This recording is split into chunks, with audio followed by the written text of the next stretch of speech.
Hi, this is Keith Schneider, CEO, MarketGauge.com, and this is March 18th, 2012, weekly edition of Market Outlook. Well, what a week it was. Great news from the Fed. The overall economy is improving, and the stock market responded, and many of the normal relationships that we've been used to since the financial meltdown are diverging, which shows that the financial markets are definitely picking up a different head of steam, and the economic climate is shifting for the positive. So let's go to the charts. First of all, the spiders. As you can see from the daily chart here in the spiders, we have a tremendous week, up over 2%. Now, a couple things of note. Number one, we have an inside day, which means inside day after new highs. We're going to either get a significant follow-through or a potential sell-off. What I see here, if we do get a sell-off, potential test down to prior support levels, which is about the 138 level, and it also coincides with the 10-day moving average. On the RSI, you can see we hit overbought on the up 200-day. Sort of work sideways, which has been the pattern. Overbought doesn't mean the market sells off. It means in a bull market can work off overbought conditions by inching up slowly or even just going sideways. So in this scenario with the inside day, a little extra caution. But overall, can't argue the trend is intact. U.S. equity markets are outperforming all of the other world equity markets. So the demise of the U.S. economy and the U.S. as a leader in the world economy is much too early and maybe not true. So the market results are here. U.S. equity markets definitely leading the global economy. Couple notes of additional caution here.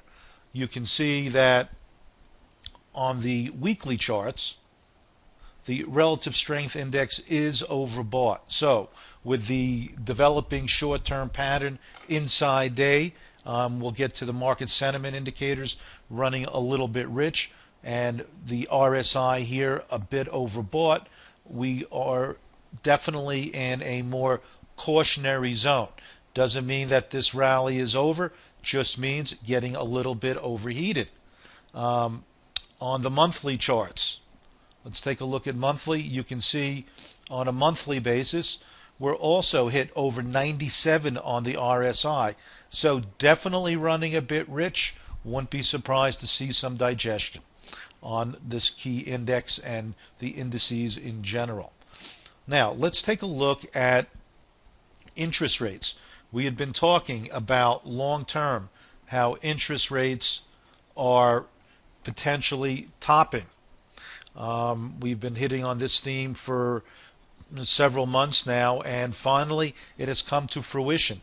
As you can see, TLT, which is the 20-year Lehman bond fund, the ETF, was hitting levels not seen since the financial meltdown in 2008, and we were concerned that there was a potential double top put in for interest rates, and there was a couple of warnings about it. Well, this week it did play out. There were some great opportunities.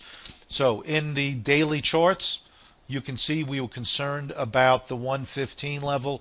Once it took it out, it pretty much dropped straight down. We went from this 115 level, this close here, opened up with a breakaway gap to the downside and followed through. Now, we have hit slightly oversold conditions in this. So the RSI definitely hit oversold.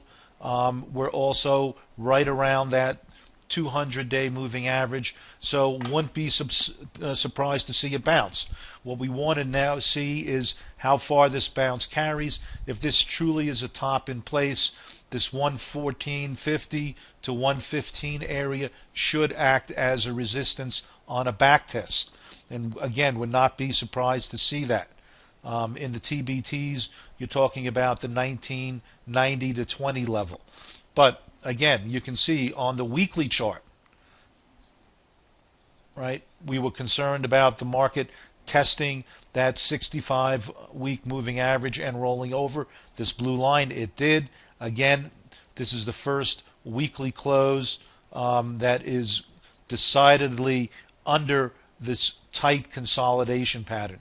So you could say that long-term rates are definitely topped out and rallies should be sold. Now, that will be the case and stay the case as long as we stay under the 65-week moving average and that 120 level in TLT.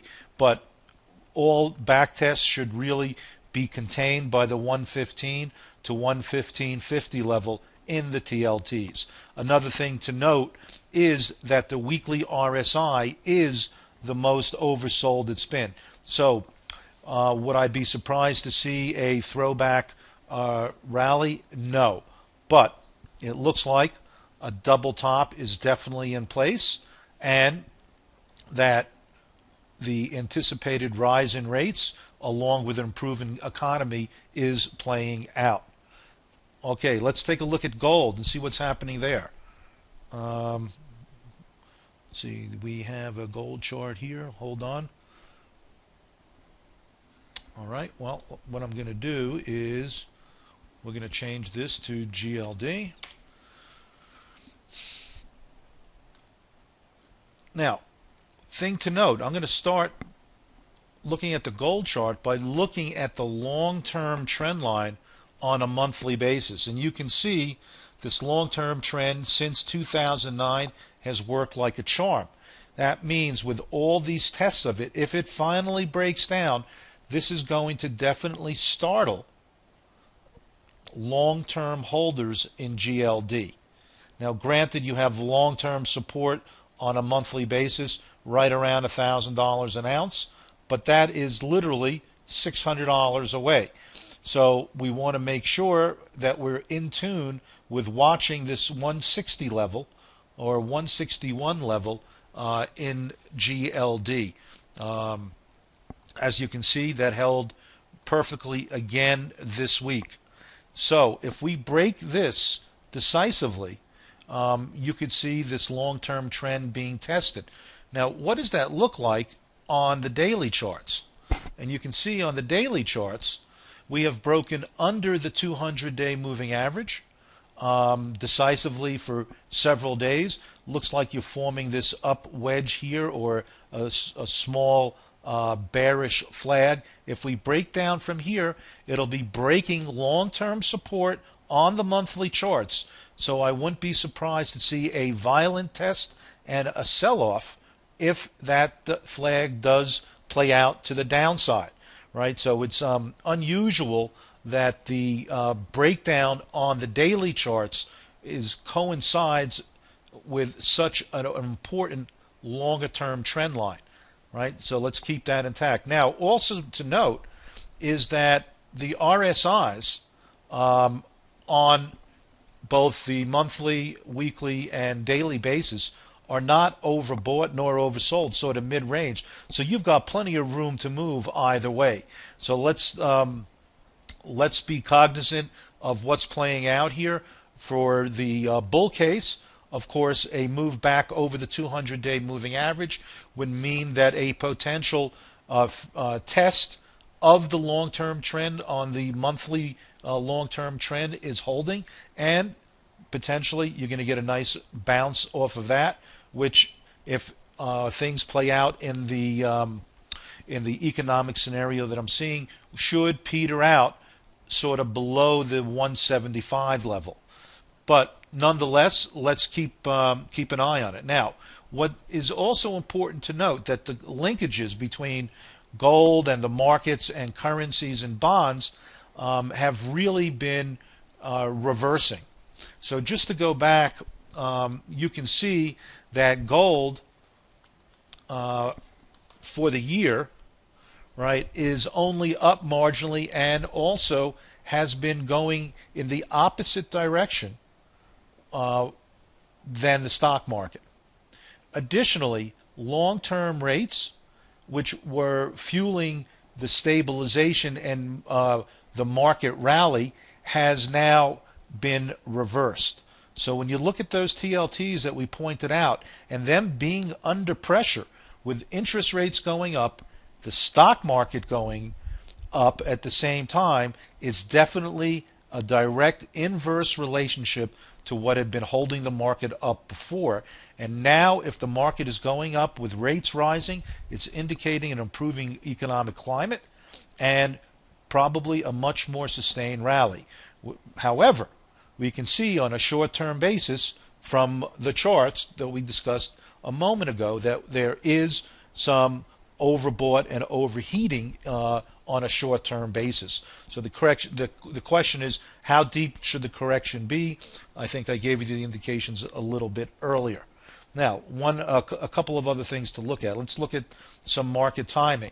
You can see on the advanced decline and breadth indicators, the Mcclellan Oscillator, basically with the sell-off a week and a half ago, with the 200-point down day, actually got to oversold readings, and it immediately reversed, got the buy signal right around minus 200 on an intermediate term basis, and in turn the market rallied a good 4% or more since that sell-off. Now, right now we're in the middle of the range, which means still overall on a buy signal on an intermediate term basis.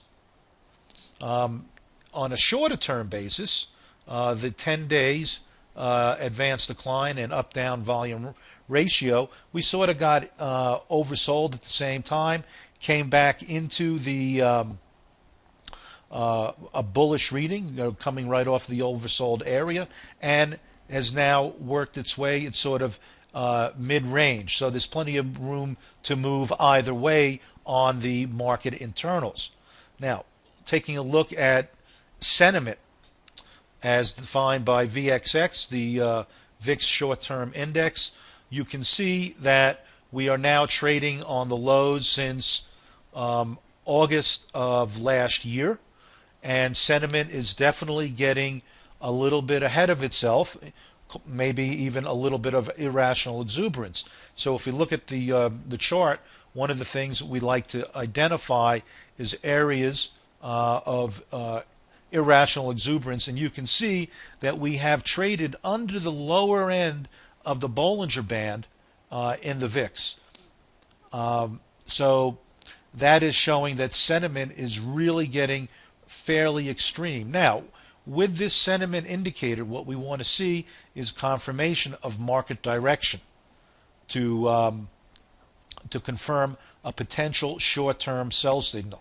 Now, sometimes it takes a while, at least 5 to 10 trading days, for the sentiment to reverse. Remember, we're talking about a sentiment indicator. It's hard to go from very, very bullish to extremely bearish within a day. So this may take a little time to materialize. Let's take a close look around the 2250 to 23 level in the VIX. Also looking for the Qs or the spiders and that 10-day moving average to cross back under. In addition, we do have the inside day, so the low from Thursday would definitely be a cautionary point of interest in the spiders. That coincides to about 139.75 or so. And for further confirmation, if you want to take a look at 139.35, 139.40 in the spiders, would definitely look at the last couple days of consolidation. You're talking about 3 days of consolidation with an inside day after that 200-point up day, could point to some correction and digestion, which we've been showing as a potential, certainly with the relative strength so overbought. And so last thing, taking a look at the dollar. Here you can see again the relationship between lower dollar, higher stock market, higher gold, not really playing out anymore. If anything, you can see since the beginning of 2012 and the substantial market rally, the dollar has basically gone sideways. So that direct linkage of flooding the world with cheap dollars has abated. So those key relationships are now changing.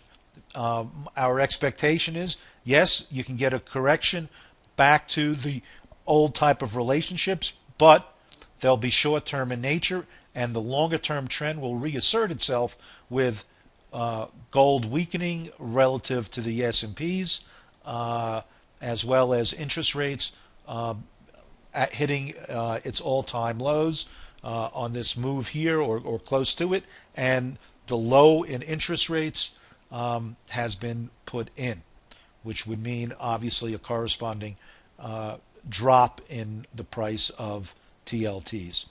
So hope that helps, and definitely interesting and different economic climate and stock market and trading environment. Let's take advantage of these sort of historic opportunities, and see you next week. So if you liked this video, please be sure to sign up to receive this on a weekly basis at MarketGauge.com, or you can even visit us at our site on YouTube. So bye for now. Have a great weekend, and look forward to seeing you next week. This is Keith Schneider from Santa Fe, New Mexico. Bye for now.